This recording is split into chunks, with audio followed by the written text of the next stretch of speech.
এটা হলো এইরকম। এই ওহীর অর্থ হচ্ছে ইশারা করে দেওয়া, ভাবের উদ্রেক করে দেওয়া।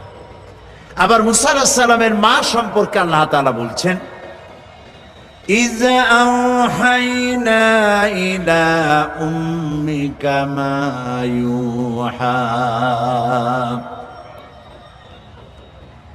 মুসা আলাইহিস সালামকে বলছেন, স্মরণ করো সেই সময়ের কথা যখন তোমার মাকে ওহী করা হয়েছিল। সেটা হলো ফেরাউন বলেছিল যে আমার এই দেশে যত নারীরা গর্ভবতী হবে পাহারা লাগাও, এদের মধ্যে যে সমস্ত কন্যা সন্তান প্রসব করবে তাদেরকে বাঁচিয়ে রাখো, আর যত পুত্র সন্তান হবে সবগুলিকে মেরে ফেলো, যাতে মুসা আলাইহিস সালাম আসতে না পারে। কিন্তু এইখানে কার কথা উঁচায় থাকলো, ফেরাউনের কথা না আল্লাহর কথা? কালেমাতুল্লাহি হিয়াল আউলিয়া। এখন আল্লাহ তো মুসা পাঠাবেন, ফেরাউন মুসা আসতে দেবে না, ইচ্ছা পূরণ হবে কার?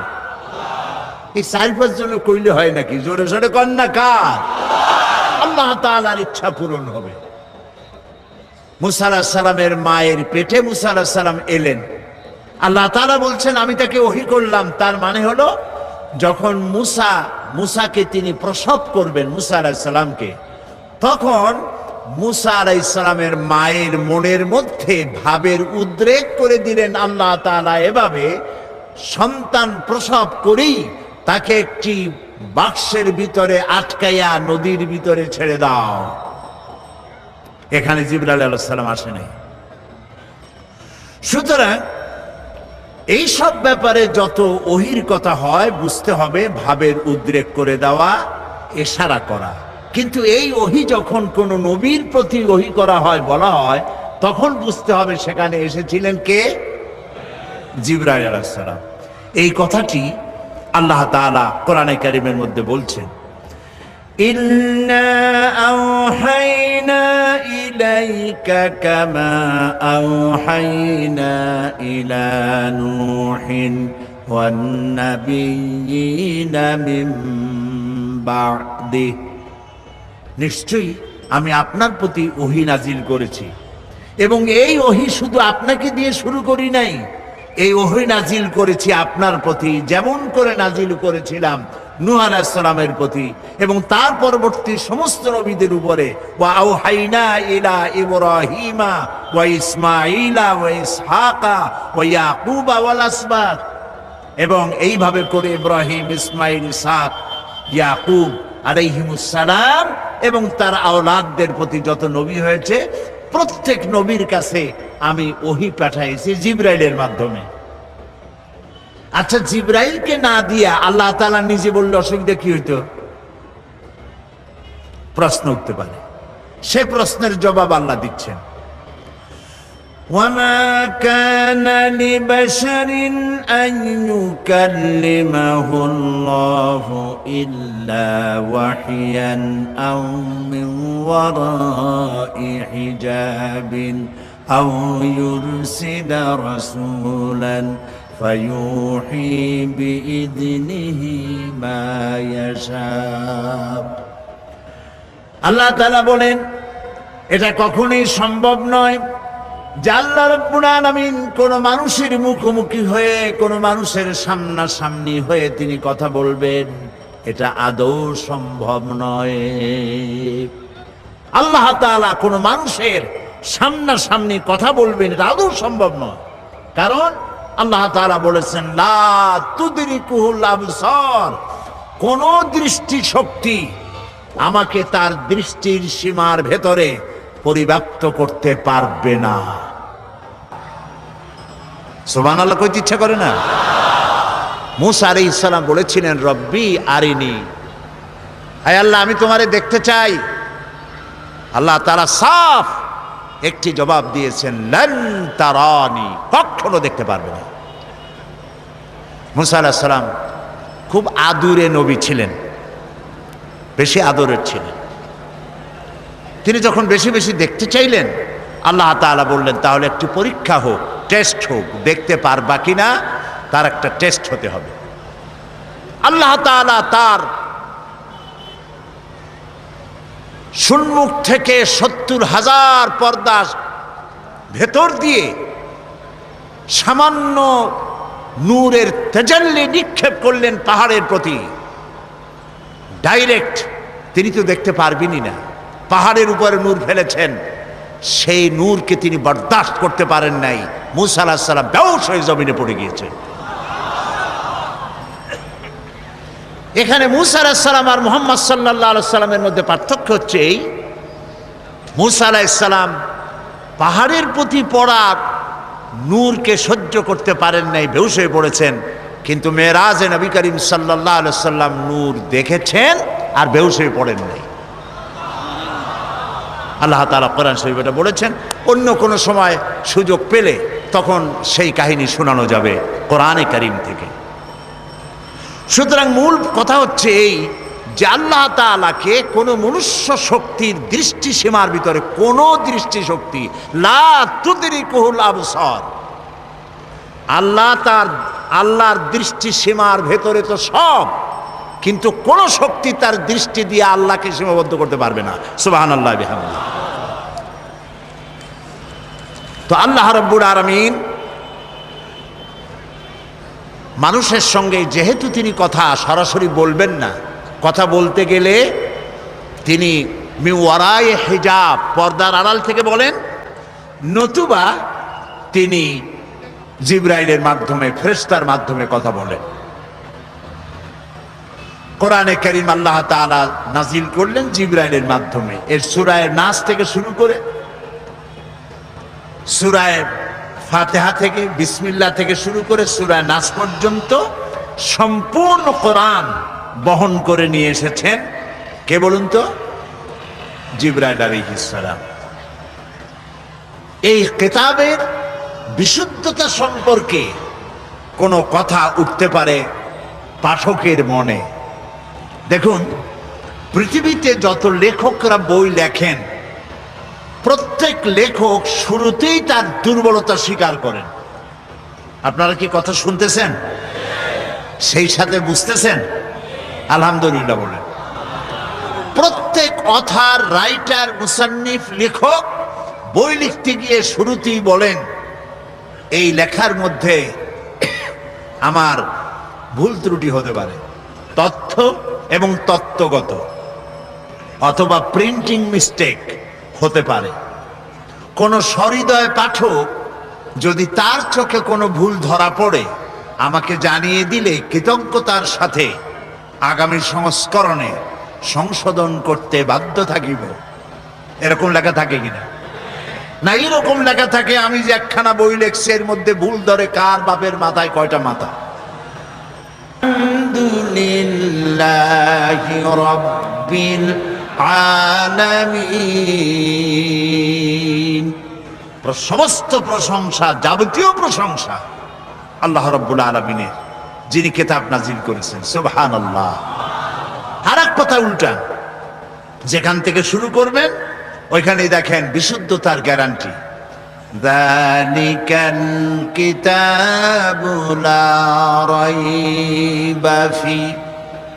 এটা হচ্ছে সেই কিতাব যে কিতাবের ভিতরে সন্দেহের কোনো অবকাশ নাই, বিন্দু মাত্র সন্দেহ নাই। লা রাইবা ফি, এর মধ্যে কোনো সন্দেহ নাই, ভুল নাই, ত্রুটি নাই, বিচ্যুতি নাই। চ্যালেঞ্জ। আল্লাহ রাব্বুল আলামিন বিশ্ববাসীকে চ্যালেঞ্জ করলেন, আম ইয়াকুলুনা ইফতারাহু কুল ফাআতু বিসূরাতিন মিথলিহি ওয়াদউ মান ইসতাতা'তুম মিন দুনিল্লাহ। এরা কি দাবি করে যে কোরআন আপনার বানানো? যদি এই ধরনের দাবি তারা করে, তাহলে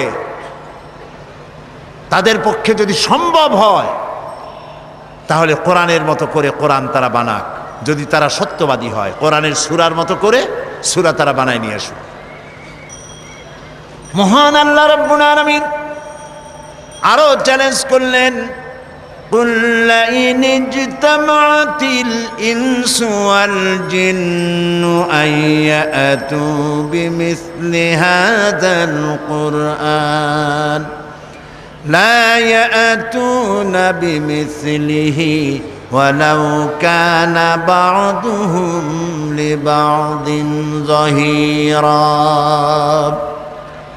قل لئن اجتمعت الإنس والجن বলুন গোটা পৃথিবীর সমস্ত মানুষ আর জিন সব যদি একত্রিত হয় এই ব্যাপারে যে কোরআনের মতো একখানা কোরআন বানাবে লা ইয়াতুনা বিমিসলি, আল্লাহ তাআলা বলছেন কখনো তাদের পক্ষে সম্ভব হবে না কোরআনের মতো একখানা কোরআন বানাইতে। ওয়ালাউ কানা বা'দুহুম লিবাদিন জহিরা, যদি তারা পরস্পরকে সাহায্য সহযোগিতা জেনেরা যদি মানুষেরা যদি জেনেরা করে কিয়ামত পর্যন্ত যদি প্রচেষ্টা চালায় কোরআনের মতো একখানা কিতাব বানাইতে পারবে। এটা কি সোজা চ্যালেঞ্জ না কঠিন চ্যালেঞ্জ? এই কঠিন চ্যালেঞ্জের মোকাবেলা কেউ কি করতে পেরেছে? আল্লাহ রাব্বুল আলামিন একটি সূরা অথবা 10টি সূরা অথবা কোরআনের মতো কোরআন বানাবার চ্যালেঞ্জ করে সর্বশেষ আরো একটি চ্যালেঞ্জ করলেন, ইন কুনতুম ফি রাইবিন মিম্মা নাযালনা আলা আবদিনা, আমার বান্দার উপর যে কিতাব নাজিল করেছি যদি তোমাদের সন্দেহ হয় যেটা বান্দার বানানো, মানুষের বানানো, ফাতু বিসূরাতিন, তাহলে কোরআন শরীফের ছোট্ট একটি সূরার মতো সূরা বানাও। চ্যালেঞ্জের ধরনটা দেখুন, আল্লাহ তাআলা বললেন না যদি পারো সূরা বাকারার মতো একটা সূরা বানাও। মানুষের তৈরি করা মতবাদগুলি সোজা পথ না বাঁকা পথ? এই বাঁকা পথ সমূহের মধ্যে সোজা পথ বলে দেওয়ার দায়িত্ব আল্লাহ তাআলার। তিনি নিজে বলছেন এটা আমার দায়িত্ব, এটা আমি বলে দেব। আর তাই তিনি যুগে যুগে পেগম্বর প্রেরণ করেছেন এবং তাদের কাছে বাণী পাঠিয়েছেন, কিতাব দিয়েছেন। সর্বশেষ নবী এলেন আমাদের নবী, সর্বশ্রেষ্ঠ নবী, সর্বশেষ নবী, বিশ্ব নবী মুহাম্মদুর রাসূলুল্লাহ সাল্লাল্লাহু আলাইহি ওয়াসাল্লাম। আর তার কাছে শরীয়তকে, দ্বীনকে আল্লাহ তাআলা পূর্ণ করলেন, মোকাম্মাল করলেন, কমপ্লিট করলেন কোরআন নাজিল করে দিয়ে। সুবহানাল্লাহ। সেই জন্য এই কিতাব আল্লাহ তাআলা নাজিল করেছেন যে কোরআন আমি আপনাদের সামনে আলোচনা করছি বা আমরা করতেছি, এ কোরআন হচ্ছে মহাবিশ্বের মহাবিস্ময়। এর থেকে আশ্চর্যজনক কিতাব এই পৃথিবীতে আর আসেনি। এ কোরআন শুধু মুসলমানদের জন্য নয়, আজ আমাদের 25 বছর পূর্তি উপলক্ষে আজকে যে মানুষের ঢল নেমেছে এর মধ্যে নিশ্চয়ই হিন্দু ভাইরাও আছেন, অমুসলিম ভাইরাও এসেছেন, ঠিক নয় কি? আর যদি তারা নাই আসেন তাহলে প্রতি বছর মুসলমান হয় কারা? এই মঞ্চে আপনারা দেখেছেন শত শত, গত 25 বছরে শত শত হিন্দু, বৌদ্ধ, খ্রিস্টান এই মঞ্চে ইসলাম কবুল করেছেন, আলহামদুলিল্লাহ বলে। আমি কোরআনে কারীমের মাহফিলের পক্ষ থেকে সেসব অমুসলিম ভাইদেরকে সুস্বাগতম জানাচ্ছি, ওয়েলকাম করছি, খের মাকদাম করছি, মারহাবা বলছি, ধন্যবাদ জানাচ্ছি। কারণ এ কোরআন শুধু মুসলমানদের জন্য আসেনি, হুদাল লিন্নাস, হাদা বায়ানুল লিন্নাস, এ কোরআন গোটা বিশ্ববাসীর জন্য। সুবহানাল্লাহ। যারা মানুষ নামে পদবাচ্যে যারা বিবেচিত, যাদের নাম মানুষ, তাদের জন্য কোরআন। এই জন্য কোরআন অন্যান্য ধর্মীয় পুস্তকের মতো নয়। কোরআন হচ্ছে মানব জীবনের একটি পূর্ণাঙ্গ জীবন বিধান। এ কোরআন যখন নাজিল হয় আর নবী করিম সাল্লাল্লাহু আলাইহি ওয়াসাল্লাম যখন এটা পড়তেন তখন তৎকালীন কাফেরেরা নবী করিম সাল্লাল্লাহু আলাইহি সাল্লামকে পাগল বলতো, জেনে ধরা রুগী বলতো, নাউজুবিল্লাহ। এখন নবীকে যদি পাগল বলা হয়, জেনে ধরা রুগী বলা হয়, তাহলে আঘাতটা লাগে কোথায়? আল্লাহর অস্তিত্বে আঘাত লাগে। আল্লাহর নবীকে যখন মুশরিকদের পক্ষ থেকে পাগল বলা হলো, জেনে ধরা রুগী বলা হলো, মাজনুন বলা হলো, আল্লাহর পক্ষ থেকে তার জবাব এলো, রব্বুল আলামিন তাদের কথার জবাবে শুনিয়ে দিলেন, ওয়ামা সাহিবুকুম বিমাজনুন, তোমাদের সাথী তিনি পাগল নন। তোমাদের সাথী অর্থাৎ যিনি তার কৈশোর যৌবন জীবনের একটি বিরাট অংশ তোমাদের সাথে কাটালেন, 40টি বছর পর্যন্ত, তাকে তোমরা তো পাগল বলনি, আজকে পাগল বলছো কেন? সুতরাং তিনি পাগল নন, তিনি কবিও নন, তিনি জেনে ধরা রুগীও নন। আর আমি তারে কবিতা শিখাই নাই, ওয়ামা আল্লামনাহু শি'রা ওয়ামা ইয়ামবাগি লাহু। নবীর জন্য কবিতা শোভনীয় নয়, নবীর জন্য কবিতা শোভনীয় না, আমি তাকে কবিতা শিখাই নাই। নবীর জন্য কবিতা শোভনীয় নয়, তার মানে হচ্ছে কবিতা হচ্ছে যারা কবি তারা কথার ফুলঝুরি ছোটান, তেপান্তরের মধ্য দিয়ে লাগামহীন ঘোড়া ছুটিয়ে দেন, নিরুদ্দেশ্যের উদ্দেশ্যে যাত্রা করেন, কথার আগামাথা থাকে না।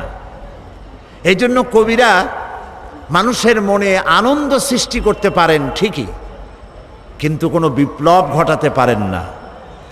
কবিরা কখনো যুদ্ধের নেতৃত্ব দিয়ে সেনাপতির দায়িত্ব অথবা রাষ্ট্রপ্রধান এর দায়িত্ব সুচারুরূপে পালন করতে পারেন না।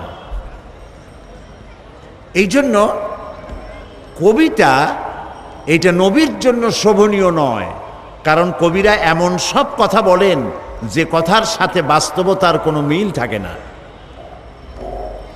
এ বিষয়ে আমি এর পূর্বে অনেকবার আলোচনা করেছি, আজকে সেদিকে না যাই। কবিত্ব এটি একটি কোয়ালিটি, এটি আল্লাহর একটি দান। কেউ তো কবিতাকে আল্লাহর শ্রেষ্ঠত্ব, মহানত্ব, তার বিশালত্ব এগুলি প্রচারের জন্য কাজে লাগায়, কথা বুঝতে পেরেছেন? আর কেউ তো কবিতা দিয়ে মানুষকে অশ্লীলতার দিকে আকৃষ্ট করে। সুতরাং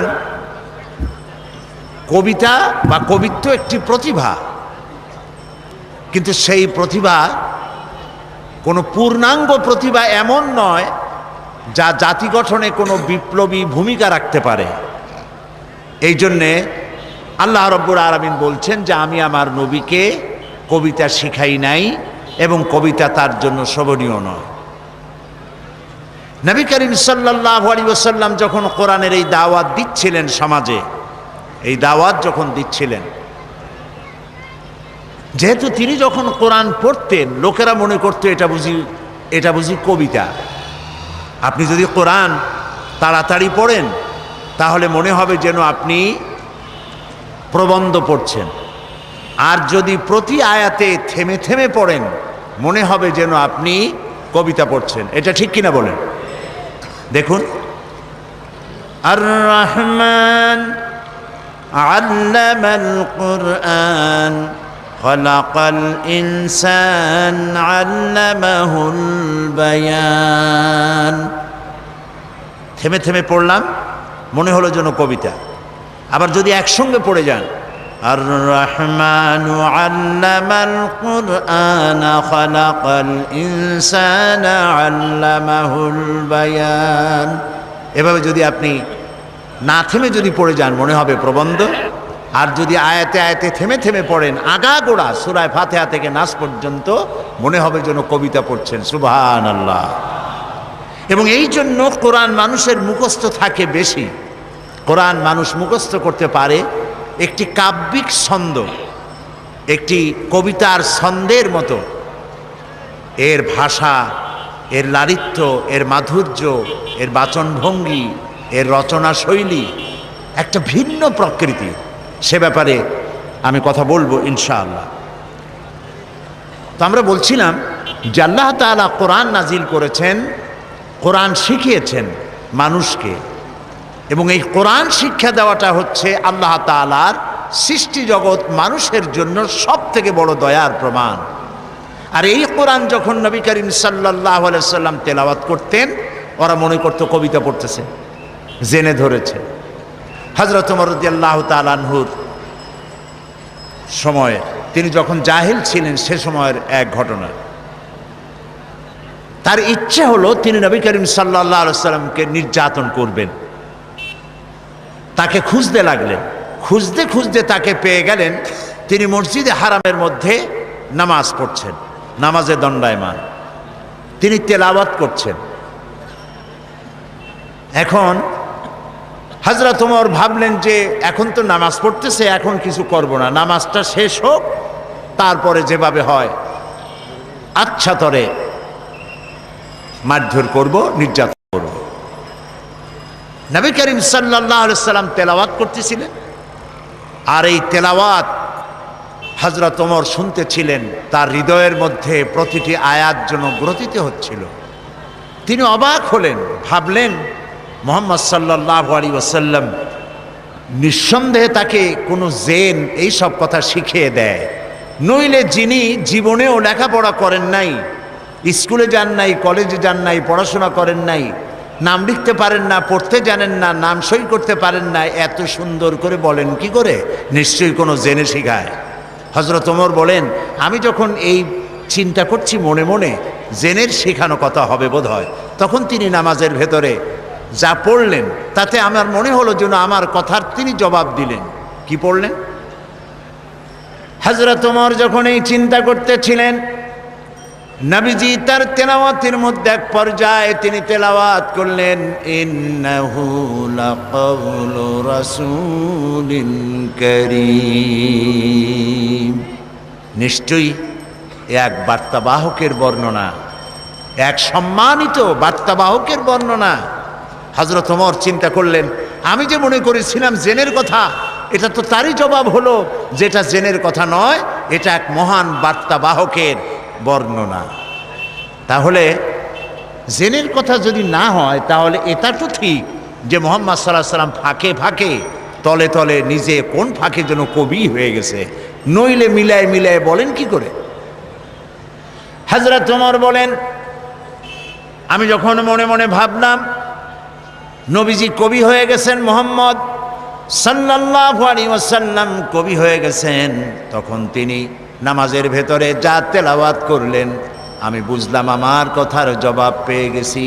তিনি পড়লেন, ওয়ামা হুয়া বিকাউলি শাইরিন কালিলাম মা তুমিনুন। না না না, এটা কোনো কবির কথা নয়, তোমরা খুব কমই বিশ্বাস স্থাপন করে থাকো। হযরত ওমর মনে মনে ভাবলেন, মনে করেছিলাম কবি, কিন্তু কবি না, গণক। তা না হলে আমার মনের কথা বুঝলো কেমনে? হযরত ওমর যখন মনে মনে ভাবলেন মুহাম্মদ সাল্লাল্লাহু আলাইহি সাল্লাম শুধু কবি নন, গণক হয়ে গেছেন, তিনি বলেন, এই চিন্তার সঙ্গে সঙ্গে তিনি পড়লেন, ওয়ালা বিকাউলি কাহিনিন কালিলাম মা তাযাক্কারুন। না না না, এটা কোনো গণকের কথা নয়, তোমরা খুব কমই উপদেশ গ্রহণ করে থাকো। হযরত ওমর বজ্রাহতের মতো হয়ে গেলেন। কি আশ্চর্য কথা! যা চিন্তা করি তার জবাব আসে নামাজের মধ্যে দিয়ে, কি সাংঘাতিক!